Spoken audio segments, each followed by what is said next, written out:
Look at the beautiful, beautiful expansion tank. Back from Bob's Radiator for Scott and Sandy's Avanti.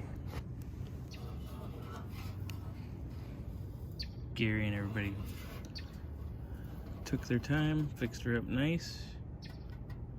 Now there's no more leakies. Looking good. I'll put some paint on here, get it ready, and hopefully install tomorrow.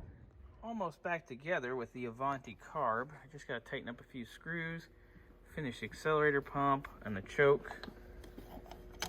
But it's coming together.